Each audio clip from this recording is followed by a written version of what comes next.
BuzzFeed.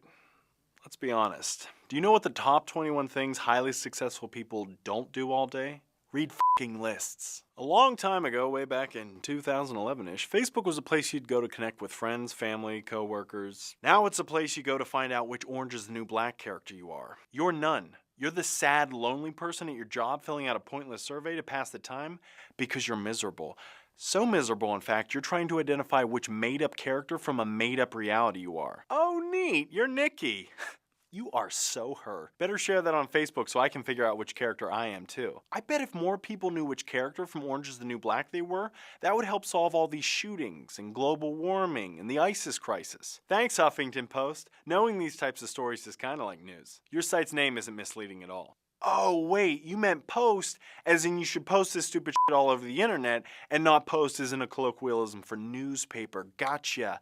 That makes more sense. Instagram. I remember when you were just an app I used to enhance my terrible photos. Now you're every day of my high school experience. Whether it's someone's picturesque bragging rights I'm looking at or simply just another selfie, I usually close the app feeling more depressed than when I opened it. You're what Facebook used to be, refuge to serial stalk your peers or X in an effort that ultimately makes you feel worse about your own life.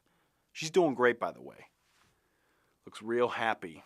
He seems nice, not some towny hill person at all. It was right to let her go. She wasn't the one. We actually used to do this thing where we would, can you cut for a second? And lastly, there's Vine. The only difference between you and 5-second films is you're worth an overly inflated amount of money. I wish I would have thought to create or steal the concept of a successful web series, develop that into an app, make that app free to the public to create their own unfunny and unoriginal Vines, because unlike 5-second films, these jokes keep repeating themselves and repeating themselves and repeating themselves. And then those Vines are scattered all over the internet for people to smiley face, and if they get enough smiley faces, they'll end up on the Best of Vines Facebook page that has over 20 million likes.